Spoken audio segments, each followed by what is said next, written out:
nosotros continuamos en A Diario, aquí con una entrevista que imagino estarán los likes, los views, los comentarios, porque además, y yo creo que es una redundancia, es un influencer en la red social X o Twitter, como todavía la nombramos.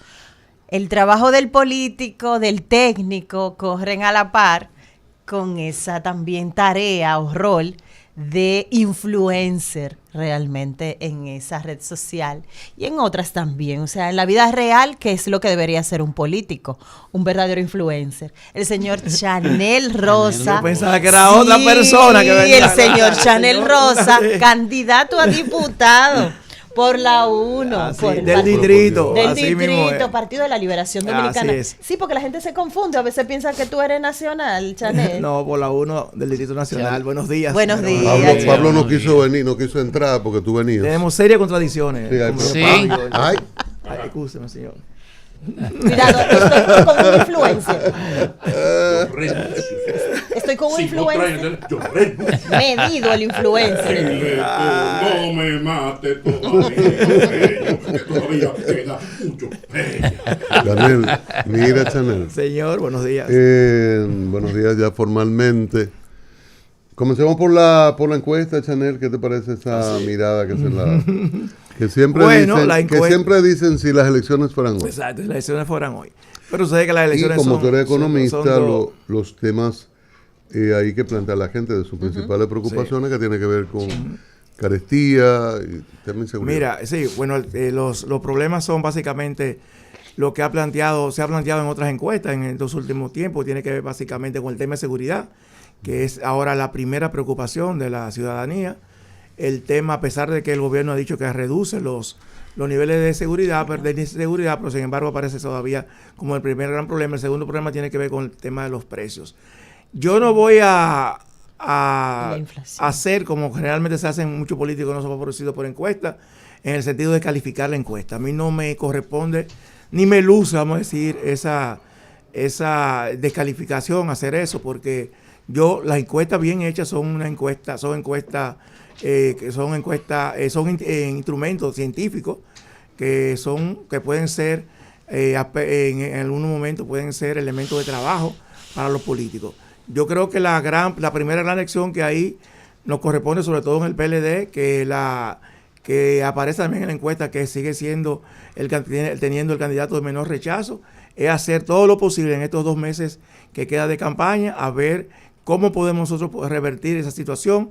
Sabemos que no es fácil porque estamos luchando con un candidato que tiene el poder, que es un partido que usa los instrumentos del poder, pero tampoco en política ni en nada en la vida uno debe de rendirse, sino todo lo contrario, trabajar cada día para ver entonces cómo podemos, reitero, se pueden revertir esos resultados. Pero yo quiero también señalar, hay un tema que me llamó muchísimo la atención, y es que si bien es cierto que muchos periódicos resaltan que la encuesta indica que el 47% de la población dominicana considera que este gobierno es menos corrupto que los anteriores. Por otro lado, la otra lectura que tiene es que el 52% de esas personas que fueron entrevistadas en la encuesta considera que este gobierno es igual o más corrupto que los gobiernos anteriores. Entonces también es un tema de hándicap con lo que ha sido la principal lucha de bandera de este gobierno. Bueno, Chanel, bienvenido, Chanel. Y muchas gracias, fue grande el esfuerzo.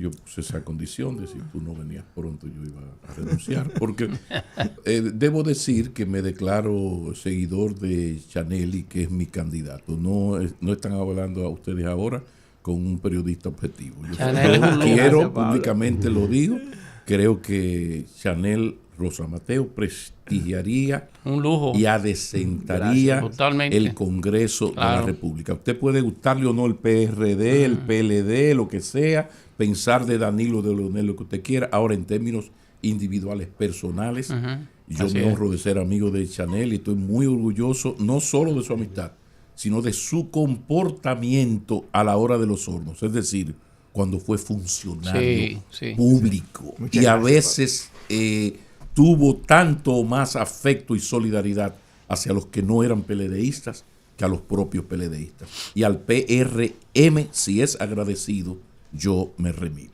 Dicho esto, para que pongamos la carta clara, Chanel, yo te pregunto, en la situación actual del sistema de salud y sobre todo de lo que ofrece el Servicio Nacional de Salud, ¿qué se podría mejorar y de qué manera se podría utilizar el Congreso para mejorar cosas? Qué importante, Pablo. Mira, en la pasada revisión de cuentas, el señor presidente, él alegó un solo punto, que por cierto, el tema de salud fue un tema poco comentado en ese discurso. El presidente hablaba de la cantidad, como un logro, la cantidad de servicios que ofrecieron el año pasado, de la consulta, de procedimientos que se hicieron en la red pública.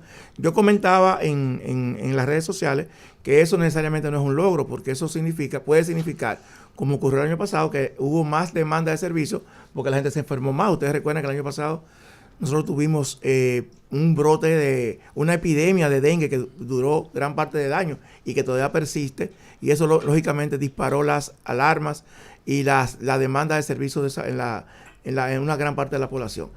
Ahora, lo que tú señalas, que es el tema que yo creo que más importante, ¿cómo podemos mejorar desde el Congreso el sistema de salud? Nosotros ahora mismo tenemos una ley, una reforma a la Ley de Seguridad Social. Ustedes saben que la Ley de Seguridad Social tiene 20 años ya que fue promulgada, por lo tanto se corresponde una revisión de la misma.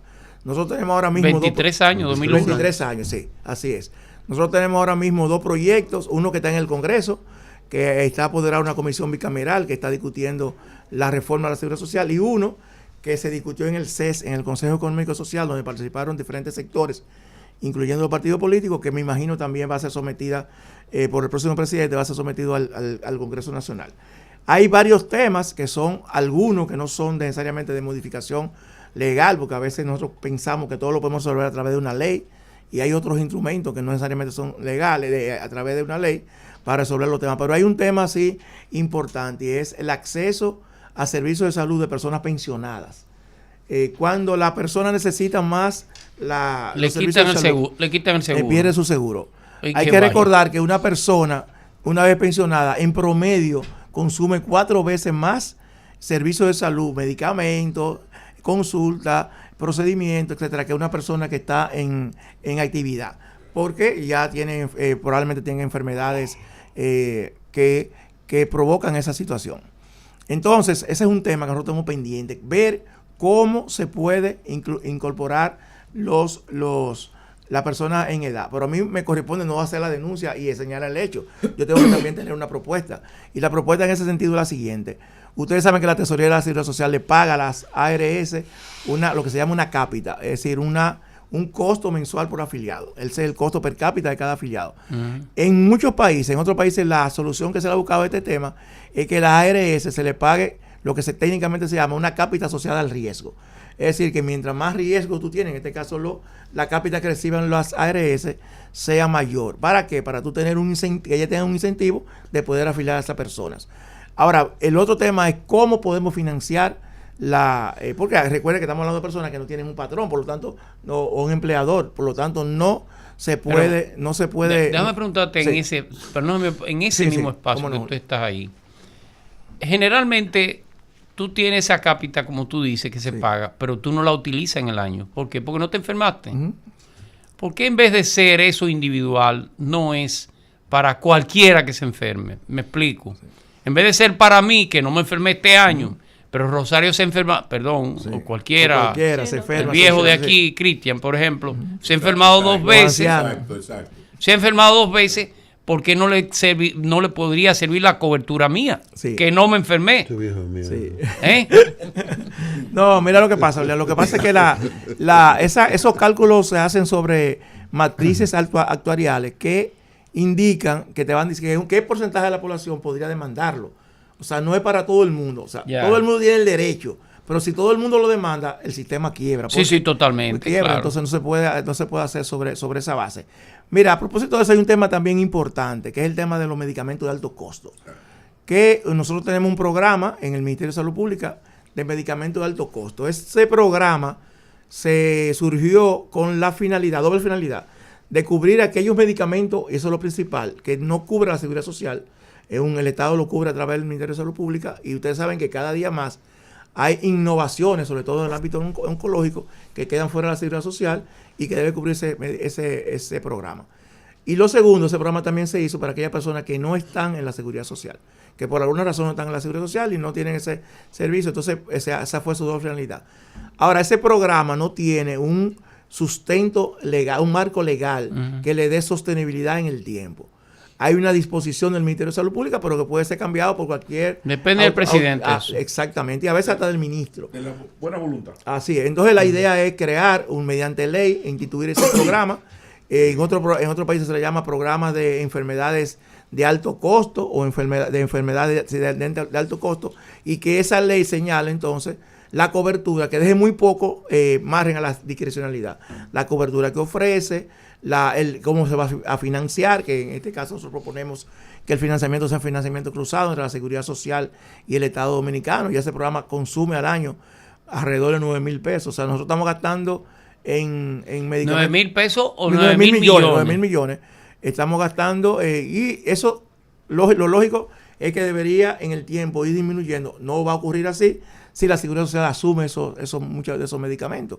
Pero básicamente yo creo que son propuestas que tienden a mejorar todo el tema de salud, que como ustedes saben es un tema cotidiano y un tema bastante complejo. Quiero volver, Chanela, sí, al tema de las encuestas. Sí. Porque lo más reciente que tenemos es que el presidente Luis Abinader está triplicando a su competidor más cercano. Si es así, prácticamente no es competidor. Si triplica intención de voto. Está el presidente como una chichigua suelta en banda, como dicen popularmente. Entonces, la oposición irá ya como resignada a que eso es irreversible para esas elecciones. Estamos prácticamente a 2 meses de las elecciones. Van resignados a que, bueno, ya eso no hay manera de resolverlo. Vamos a ver qué se logra en lo congresual. Vamos a ver qué se logra en senadurías y en diputaciones, pero lo que hay es una cuestión. Sí, déjame decirte, son esas mediciones. Sí, son datos contraintuitivos, porque a veces tú sales en la calle y no te da la impresión que reflejan las encuestas, no son la que tú tienes en la calle. Yo creo que no creo que nunca hay que darse por vencido, como dije anteriormente. Claro. Yo creo que la oposición tiene que hacer su trabajo, la oposición tiene que seguir, al contrario, apretar. Pero se siente la oposición se siente como pasmada. No creo. Mira, ayer, por ejemplo, el presidente Fernández fue a la Cámara de Comercio. A la Cámara Americana de Comercio. Americana. Exacto, fue al discurso. Después pasada Semana Santa va el candidato del Partido de la Liberación Dominicana.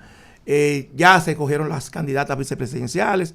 Es decir, que nosotros tenemos, por ejemplo, el PLD tiene a nivel nacional lo que nosotros conocemos internamente como un toque de bandera en todo el país. O sea, que yo creo que tenemos estos 2 meses y días que faltan de un trabajo fuerte y de un trabajo arduo.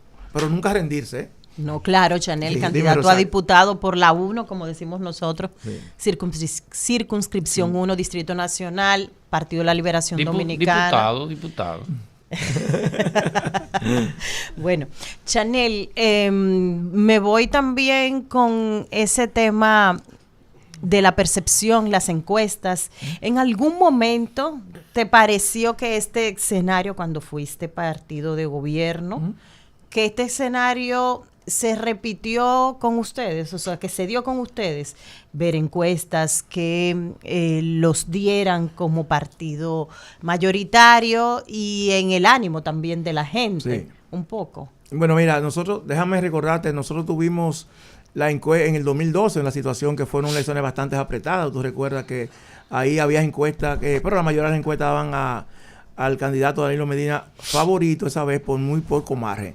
Donde hubo un margen mayor ya antes de eso. No, en el 12, 2 meses antes tenía 20 puntos debajo de Hipólito Así Mejía. es, exacto, ahí iba. Yo recuerdo que en diciembre, yo eso lo vi perfectamente, las encuestas tenían 20 puntos por debajo al candidato del Partido de la Liberación Dominicana, que posteriormente resultó ganador. Y el mismo Danilo Medina dice que sus encuestas le daban alrededor de 25 puntos por debajo de la. Por supuesto, son situaciones distintas. En junio, exactamente. En junio era 25, en diciembre llegó a 22. A 22, eso lo recuerdo perfectamente. Entonces, yo recuerdo que en el 2016, que fue el margen más amplio que se tuvo, la encuesta daban un margen que fue bastante parecido a lo que resultó finalmente. O sea, por eso te digo, yo creo que esos resultados se combaten con trabajo. Esos resultados se combaten estar cerca con la gente, estar en la comunidad, en el territorio. O sea, no es lamentarse, no es tampoco descalificar las encuestas, porque, reitero, o sea, las encuestas, hay algunos cuestionamientos. Por ejemplo, esa encuesta de Gallup, pero eso no tiene un margen de participación de un 96%. Nosotros sabemos aquí que ninguna elección participa en 96%. O sea, esa encuesta no está dando prácticamente una abstención. Y todos sabemos que la tasa de participación aquí ronda alrededor del 70% en las encuestas. El 60% dice que votó en las elecciones de 2020 por el PRM, cuando el PRM obtuvo un 52%, pero son detalles importantes. Pero yo creo finalmente que la respuesta de la oposición debe ser trabajar en el territorio para tratar de revertir, si esos son los números finalmente, tratarlo de revertir. Chanel, el tema del clientelismo, tú que eres un candidato muy distante de eso. Y que además no tiene... Te voy a invitar un dulce, te voy a invitar. Entonces, ¿cómo eso se va expresando? Porque en las elecciones municipales hubo reportes de OE y Participación Ciudadana. Sí. Y la oposición emitió un documento muy duro. Y yo decía aquí que parecía que el documento iba a concluir en que no vamos a ir. Pues, y por tanto, como en los años 70 y 80, que habían cosas horribles. ¿Qué tanto esa situación en la 1, que dicen que es la menos clientelar, se está expresando? ¿Y cómo te pudiera eso estar afectando? ¿Y qué tú sientes cuando tú vas donde la gente? Los que te conocen no tienen problema, ¿no? Pero la gente que no te conoce. Mira, básicamente hay varias cosas, Cristian. Lo primero es que yo creo que el hecho que la Junta Central Electoral emitiera una resolución prohibiendo las carpas, la aglomeración cerca de la mesa electoral, yo creo que es una respuesta. Los baberos. Los famosos baberos, que son... Y el babero nada más es la cara que se le ve al que... Los baberos son una publicidad ambulante el día de las elecciones. A mí me sorprendió bastante, yo tengo que decirlo y admitirlo, de esa conducta del PRM, porque primero el PRM había combatido esa situación durante muchos años. Segundo, cuando alguien dice, eso siempre se ha hecho así, yo creo que está ofendiendo al PRM, porque está negando el concepto de cambio. Del cambio. Exacto, del cambio. Entonces, a mí me sorprendió bastante, o sea, esa situación. Yo tengo incluso videos en los kilómetros de la gente prácticamente tirada a la calle, y tú ves la gente que dice que es verdad, y todos lo sabemos, que se le compró el voto, que se le... No, y las carpas estaban las carpas estaban ahí, o sea, se alquilaron muchísimas carpas. Menos de 20 metros. Así es. Entonces, contamos, lo único de esa debilidad, la debilidad que yo le veo a esa resolución de la Junta Central Electoral, que no establece ningún mecanismo de sanción, de penalidad. Por lo tanto, si no hay penalidad, pasa igual que con el financiamiento de la campaña. Señores, lo que el año pasado nos hicimos, nos abstuvimos a la resolución de la Junta Central Electoral, que en agosto prohibió las elecciones, o sea, fuimos los perjudicados, porque yo retiré las 3 vallas que tenía, las retiré, y la gente siguió como si nada, y no hubo ningún tipo de sanción de parte de la Junta, porque tampoco la ley es muy laxa en ese sentido. Ahora bien, querida, como tú bien señalas, uno lo que trata es sustituir esa visión clientelar acercándose a la gente. Mira, aquí hay un problema, si yo supiera cuál es el problema más serio que yo me he encontrado en ese tema, y es un tema muy lamentable, y además tiene su explicación, es el tema de los medicamentos. O sea, la gente que tiene una receta que no puede comprarla. No la puede comprar porque es muy costosa, son medicamentos que no están en la seguridad social, son marcas, los médicos indican marcas, no indican genéricos. Y eso tiene su explicación, señora. Aquí el 64% del gasto que hace la familia en salud es medicamentos. Entonces eso es de los temas que uno más se encuentra cuando uno va a esos barrios. Ayer, por cierto, estuvimos en San Carlos, que en varias visitas que hicimos a personas de la comunidad. Este fin de semana vamos a estar en el kilómetro 8 de la carretera Sánchez. Es decir, nosotros tenemos una serie de encuentros pautados alrededor de 50, 55 encuentros antes de las elecciones en diferentes barrios, con gente. Uno tiene que explicarle su propuesta a muchas personas, porque hay otros que tú vas, hay lugares que tú vas y la dinámica es distinta. Evidentemente la dinámica es distinta, pero aquí el 63% de la población de la circunscripción número 1 es clase media alta. Entonces tú te acercas a esas personas, a ese grupo poblacional con otro abordaje que tiene que ver mucho con propuestas, tiene que ver mucho con trayectoria, tiene que ver mucho con otros aspectos que quizás en otros sectores no te van a Desde aquí, desde este programa tú te acercas, porque la gente te oye. Igual, claro que sí. Claro, te agradezco muchísimo la invitación. Pero déjame preguntarte algo. Sí, y volviendo al tema. Cuidado. La gente tiene. Mucho cuidado ahora. La imagen tuya es una imagen ligada a la salud. Así es. El trabajo tuyo fue impecable. Y como dijo el amigo, el que tú tienes a tu derecha, pues tú estás ahí como Jesucristo, no sé si te das cuenta. No, tranquilo. Pero el que tú, no digas eso, espérate. ¿No? El que tú tienes a tu derecha. Ya lo suave. Tú vas allá, bueno, pero por Dios. El que tú, a la defensiva. Como dijo Pablo, sí. Tú hiciste un trabajo eficiente con muy buena imagen. La gente te asimila como médico. Así es. Chanel, el doctor Chanel. Así mismo. No, que él es economista. Mira. Eso lo supe yo los otros días. Pero que manejaste ese sistema de seguridad social, ¿por qué es tan complicado y tan difícil el tema de la implementación de el sistema básico de salud? Sí, mira, porque el nivel, ¿cómo que se llama? Nivel primario. Sí, el nivel primario. Sí. Mira, lo que pasa con ese tema es que ha habido intereses y lo voy a mencionar porque son intereses que se han hecho públicos. O sea, el Colegio Médico Dominicano, la Asociación de Clínica Privada y varias sociedades médicas especializadas se han opuesto tradicionalmente al tema de atención primaria, que yo creo que es un tema, ya porque ese es un tema que está en la ley. Eso no tiene que ver con un tema ya de legislación, sino que es un tema que ha habido una falta de voluntad de los diferentes gobiernos durante estos 20 y pico de años para aplicar ese tema. Yo creo que debe hacerse porque aquí nosotros somos uno de los pocos países en América Latina. Porque eso te reduciría los costos de la seguridad. Pero además acerca la salud a la gente. Sí. Entonces, porque ¿qué es lo que pasa? Aquí tú tienes un dolor de cabeza y tú te vas a un médico súper especializado, un neurólogo, cuando probablemente ese problema te lo puede resolver un médico familiar. Y es mucho menos costoso. Pero además un médico familiar hace medicina preventiva. O sea, no es cuando tú vayas al médico nada más, sino que él tiene que ir. Que la atención primaria básicamente es eso. Que la salud vaya a la gente, no que la gente vaya a la salud.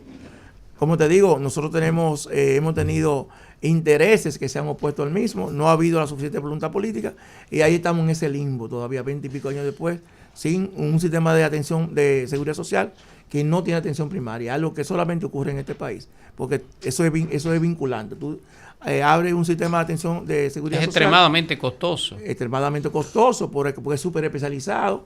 Cada día tú tienes equipos nuevos en la tecnología, va cambiando y eso también encarece el sistema de salud. Recuerdo, si Chanel y yo hemos tenido en algún momento una discusión, un desencuentro, fue porque yo lo fuñía mucho con que por qué no cambian la ley, Chanel, pero tu partido que lo tiene todo y puede cambiar constitución y Chanel los niega.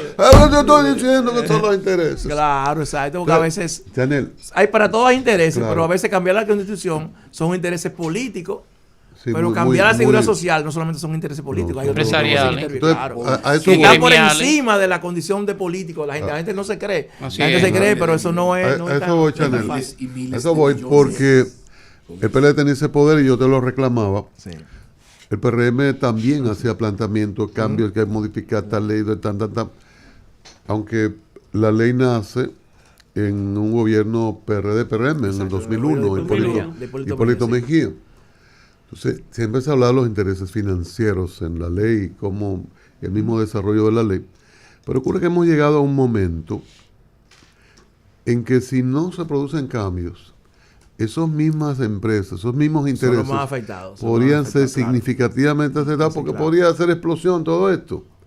Entonces, incluso yo le decía a una persona vinculada a las AFP, yo le decía, oye, si ustedes no patrocinan incluso la transformación, los cambios, incluso es más inteligente que ustedes se metan y participen para que no vaya un tipo un vociferante con un casco amarillo, legislador queriendo ser el gran salvador y tirar piedra al mismo Congreso. Así es. Y entonces que se produzca una ruptura en todo esto.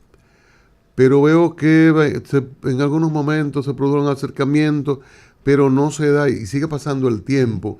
Y ya vienen los vencimientos de personas que iniciaron y van a tener, en el caso de las AFP, 38 pesos que no le van a dar ni para comprar la pastilla. Entonces, ¿qué pasa que la inteligencia política, la inteligencia empresarial no provoca una gran concertación en este sentido? Sí, mira, Pablo, eso que tú señalas es interesante. Y yo el otro día escuchaba a Andy Taguaje, que es una persona que defiende el sistema, decir que aquí puede haber un problema en el 2030, y señala 2030 porque es el año donde se van masivamente a recibir pensiones. Puede crearse un sistema de ingobernabilidad cuando la gente comienza a recibir pensiones y sepan que solamente la tasa de sustitución, que es lo que tú vas a recibir de tu último salario, va a ser alrededor de un 20%. Yo vi a Arimedio de Santana un artículo que él escribió esta semana, la semana pasada leía. O sea, para traducirlo, si tú ganas 20 mil pesos, te van a dar 2 mil pesos. 2 mil pesos de pensión. 2 mil y pico de pesos de pensión. Exacto, sí. 4 mil pesos de pensión. 4 mil pesos de pensión. Correcto. Exacto, pero la gente no fue eso lo que se le prometió. Yo recuerdo que cuando este sistema se estaba iniciando, se hablaba de pensiones dignas. Ese fue el lema. Pensiones dignas, porque las pensiones después de 4 mil pesos era lo que daba el ISS. Entonces, contra eso, bueno, yo creo que llegó el momento, y yo reitero, yo estoy de acuerdo con que nosotros debemos, y la misma ARS, Cristian lo señalaba, la misma AFP, deben también, y yo creo que sí, que están en esa, porque ellos han entendido que se hace necesario. Yo creo que hay que, lo primero es sacar los radicalismos de este tema, porque los radicalismos lo que hace es que perpetúa la situación actual. Y politiquería. Es la politiquería. O sea, si yo digo, señores, no es lo que yo quiera, es lo que aquí hay una viabilidad política. Claro. O sea, aquí es posible eliminar las AFP y la ARS. ¿Eso tiene viabilidad política? No tiene viabilidad política. Entonces yo sostengo esa posición. Yo lo que hago es que alejo la posibilidad de que se llegue Sin embargo, hay muchos candidatos que entienden que volver toda la AFP al gobierno. Eso no es posible. Eso no es posible restituir el antiguo Seguro Social. Y lo digo yo, que vengo de ahí, o sea, que toda mi vida he defendido posiciones cercanas a esa. Yo digo, bueno, cuando tú haces eso, tú lo que haces es que aleja la posibilidad de un cambio en este sistema. Y hay gente que se beneficia de eso, porque tú radicalizas la posición y te vuelve más costoso entonces las discusiones. Entonces, sí, claro. ¿Tú entiendes? O sea, entonces lo que se trata es y esto nos remite a un tema importante que yo también quisiera señalar. En el próximo Congreso tiene la responsabilidad de discutir reformas estructurales. A la ley. El tema de la seguridad social. Pero no a la ley, ¿tú te refieres? ¿Cambio a la ley? No. A varias leyes, reforma estructural del país. Está el tema del código laboral, el tema del mercado laboral, que yo creo que debe ser discutido conjuntamente con la seguridad social, porque son bastante vinculantes. Sí, claro. Está el tema de una posible reforma fiscal. Está el tema de otros proyectos que están ahí hace 2 décadas en el Congreso, como por ejemplo la ley de agua, la ley del Código Penal. Entonces, yo creo, y nosotros, eso además, lo ato a un aspecto que nosotros siempre nos quejamos del Congreso que elegimos.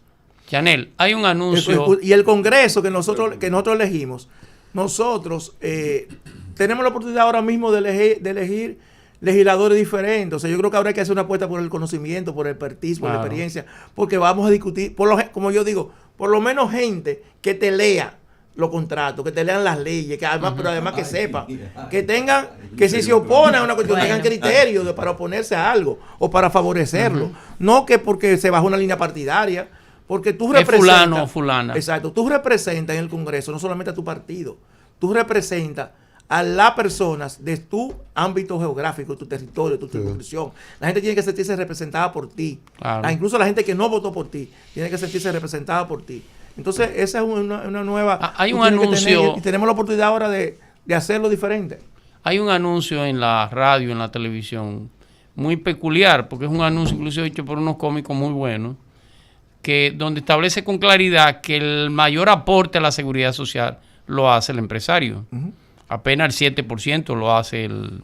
O sea, un 7 y un 30. Un 70-30. 70-30, correctamente. Entonces el anuncio no está mal hecho, porque está dando con claridad la idea de que el empresario que está poniendo los cuartos a la seguridad social, número uno. Pero sucede que todo el beneficio de lo que genera ese recurso sea que los márgenes de intermediación son extremadamente altos. Yo a lo primero tengo una desde el Congreso vas a trabajar eso. Hay una visión distinta, hay otra visión. Y perdóname, voy a meter un pelo en el sancocho. Cada vez que se va al Congreso, termina peor la bendita ley, porque entonces negocian adentro. Bueno, por eso hablaba anteriormente, de tener gente alejada un poco de sus intereses. Mira, lo primero es que yo tenía un profesor, Carmelo Mesalado, que decía la seguridad social la paga el consumidor, porque no es un costo que asume el empleador. Tú le transfieres ese costo al producto.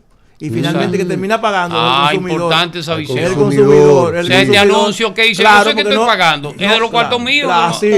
Muy buena aclaración. El consumidor. Pero lo que pasa es que tú ves la nómina el descuento 70-30, pero eso es un costo que se le incorpora al producto. Exactamente. Claro, yo pago 300 millones de Intevis. No, tú lo retienes. Entonces el tema del margen de ganancia, que yo creo que es importante, porque además de que nosotros no vamos a recibir pensiones bajas, entonces está el tema de la ganancia, que contradice. Demasiado. Claro, que esto no puede ser ganar, perder. Hay que hacer los estudios actuariales, porque yo no te puedo venir aquí a decir cuánto debe ganar una AFP. Hay estudios actuariales internacionales, hay márgenes de ganancia en otro país que yo creo que deben ser asumidos por la realidad nuestra, pero eso tiene que ser sustentado por estudios. Tú vas a ser presidente de esa comisión desde ya, ¿eh? Yo te Así voy que... Chanel, a ustedes muchísimas gracias, ¿verdad que sí? Antes de que se vaya, que me diga Chanel, independientemente de todo, uno sabe que cae muy bien tu propuesta, candidatura. ¿Cómo tú Cuídate, Chanel. ¿Cómo tú te sientes? Yo muy bien, mira, yo me siento... La retroalimentación que has tenido. Yo me siento bastante, muy bien, yo me siento bien. Mira, no hay día que yo no esté, visito muchos centros comerciales, que la gente no se me acerca, a veces yo me sonrojo porque la verdad es que me siento exactamente. Yo Chanel, los morenos no se sonrojan. Lo corresponde a nosotros, de verdad. Los morenos no se sonrojan, Chanel. Es verdad. Corrige. Es verdad. Corrige. Ahora vamos a chequear cuántos votos hay aquí de Chanel. ¿Cuántos votos hay aquí de Chanel? Entonces, señores, yo me siento bastante sí, así mismo. Y no me dio vergüenza, decía él. Ajá, sí, te lo agradezco. Entonces, tú lo que hay que convertir, como dicen los políticos, vamos a convertir esos votos, vamos a convertirlo